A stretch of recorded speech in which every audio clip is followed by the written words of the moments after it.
Hello, everybody. Today's video is going to be on the Great Depression. What caused the Great Depression? Before we begin, we need to make sure that we know what a stock is. A stock is a share or a part of a company. So if you're an investor, someone who wants to invest their money somewhere, put your money somewhere, something you may do is you might buy a stock, a part of a company. Now, you might have heard of the stock market. You might even see the thing on your phone with little green arrows or red arrows. It's telling you that a company is either going up in their value or a company is going down in their value. And if you see numbers, sometimes that's the number of how much it costs to buy a stock. So in this case, let's just give it a real life example. When Apple, you guys know Apple, the company, when they were first created, their stocks were very inaffordable. They were very, sorry, they were very inexpensive. They were very affordable because they were a brand new company and they wanted people to invest in their company. So let's say I wanted to invest in Apple and I bought a stock for $100. Well, we know how successful Apple has gotten. And with the success of the company, that means my stock is now increasing as well. So my $100 is now worth $1,000 because that's how successful the company has gotten. If the company goes up, my stock goes up too. So let's say I bought it at 100, the company has been doing amazing, the company goes up, I want to sell it when my stock gets to 1,000 and I sell it for 1,000. Someone else buys my stock, I just made a lot of money. But then if I keep watching the stock market, I'm like, dang it. Apple keeps going up and now the stock is worth $1,500. So if I would have held on to my stock longer, I would have earned more money. But the opposite effect can happen too. When you buy stocks, it's kind of like gambling. Is the company going to do well? Is the company going to do poorly? Let's just say the people that had stock in Blockbuster. Do you guys even remember Blockbuster? The place where you went to go rent videos? Let's just say that if you had stock in Blockbuster, it wasn't so great because overnight almost, Blockbuster went bankrupt, almost it went completely out of business. And if you have stock in a company that goes out of business, then you lose. You lose the money that you paid for the stock. So when you're buying a stock, you're really investing in the company. Do you think the company is going to go up? Do you think the company is going to go down? You can choose when you want to sell your stock and you can choose when you want to buy a new stock. And that's the fun part, but also the scary part of the stock market. Well, something was happening right before the Great Depression. Investors were buying stock on margin. So look at the blue box. Investors were paying for part of the stock and then taking out a loan from a broker for the rest. Look at the green box. If the stock price rises, then the investor pays off the loan and earns the profit. But unfortunately, if the stock price fell, the investor has to put more money or sell the stock and then lose part or all of the original investment. So this is actually what's happening. So this is number one in your graphic organizer. People were buying on margin. So they were not buying a stock with all of their own money. They were actually buying a stock with only 10% of their own money.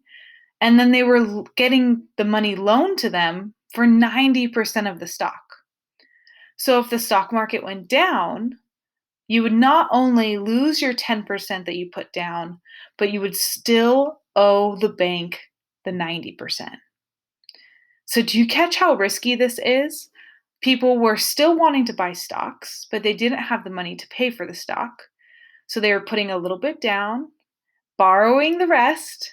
And unfortunately, what we're going to see here is they're going to lose the 10% and still owe the 90%.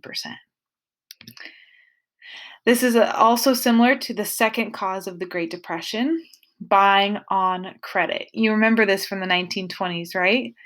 People were buying installment plans. They were buying things with small payments, but they weren't able to keep up with their payments and they were going into debt, massive amounts of debt, and they couldn't pay it back. Cause number three just naturally started to happen. It's called supply and demand. People just stopped buying stuff because they're running out of money, because they're running into debt.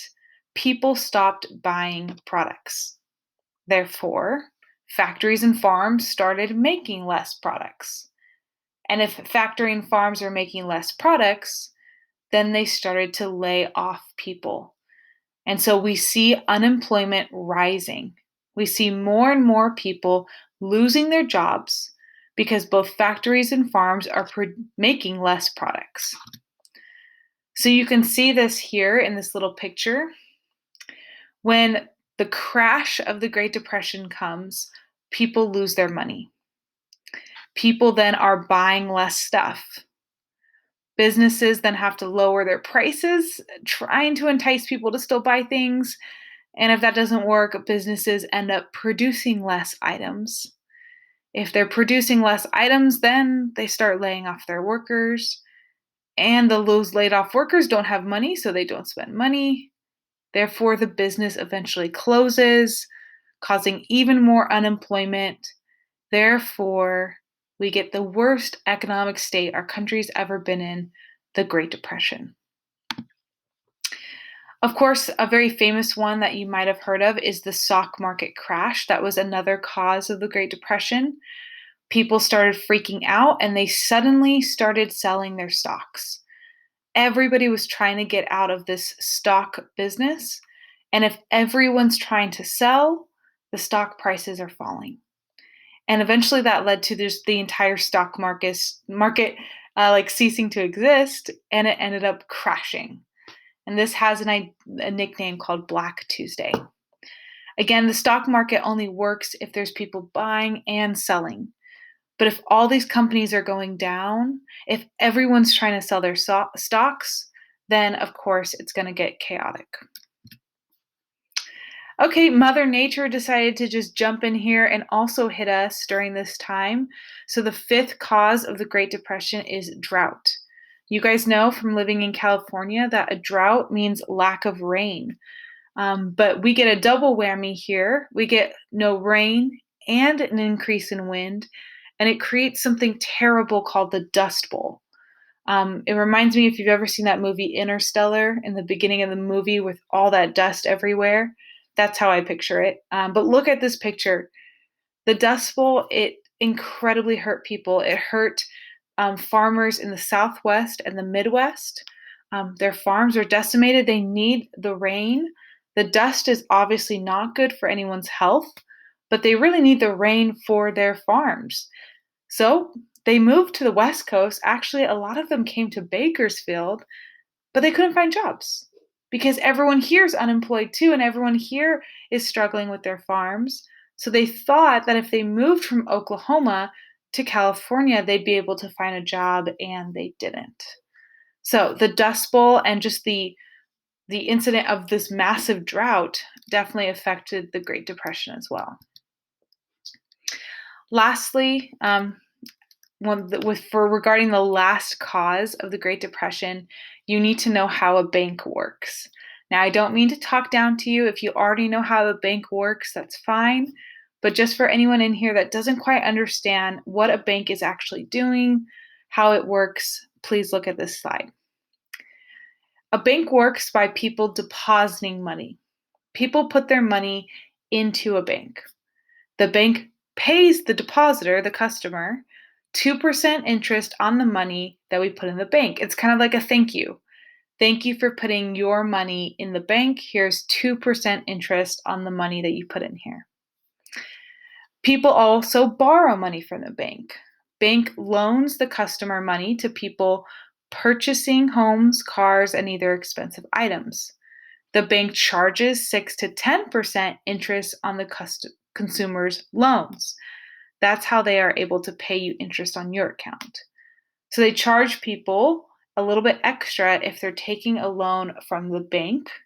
That's how they're able to give people that little bit of extra money for keeping their money in the bank. But the key thing here is that banks loan depositors money to other consumers. So here's the big flow that's happening. You put your money in, people borrow money from the banks. So the last cause of the Great Depression is something called the banking crisis.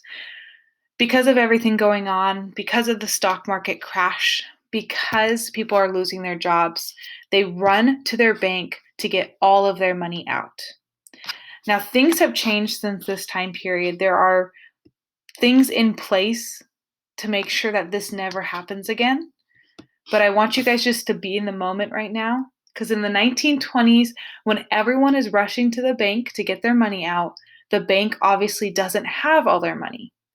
So people are rushing and saying, I have $800 in this bank and I want to take out $800 in cash.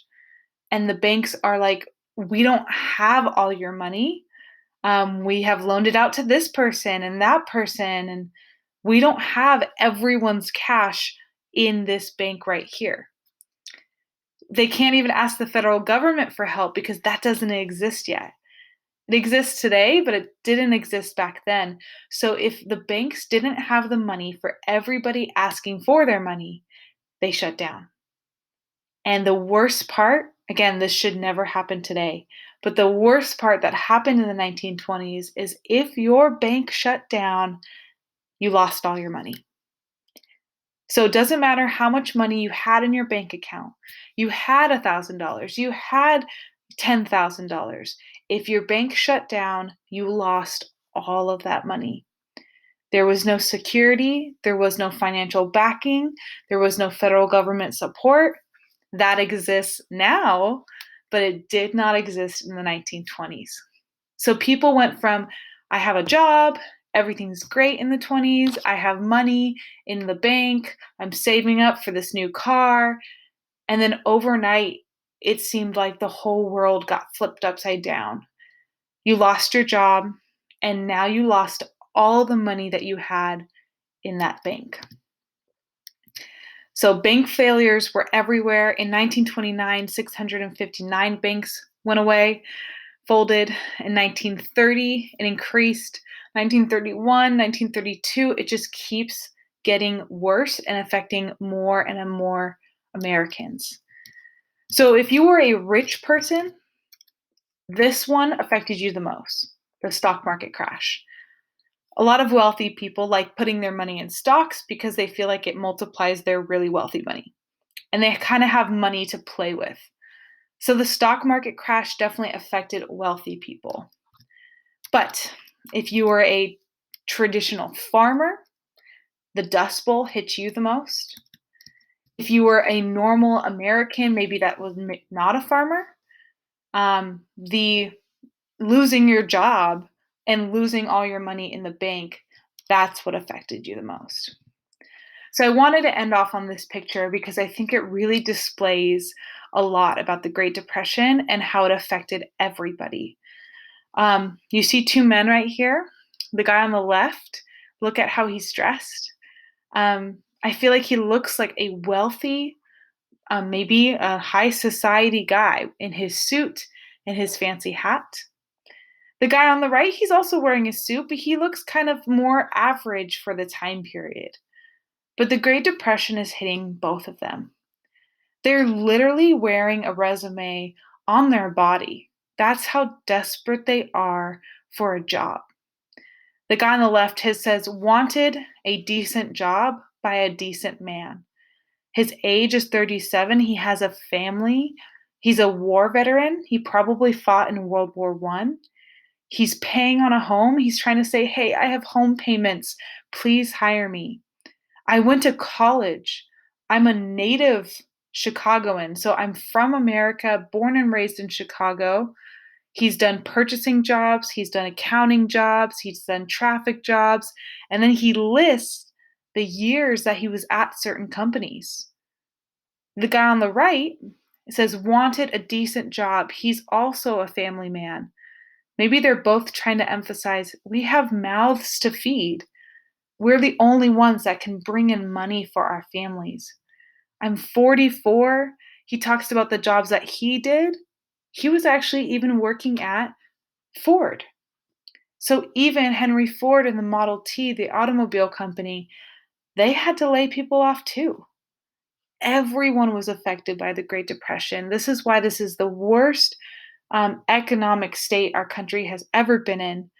Thankfully, because this time period was so traumatic, we made very distinct changes to make sure that this never happens again. So, hopefully, you got all 6 causes of the Great Depression.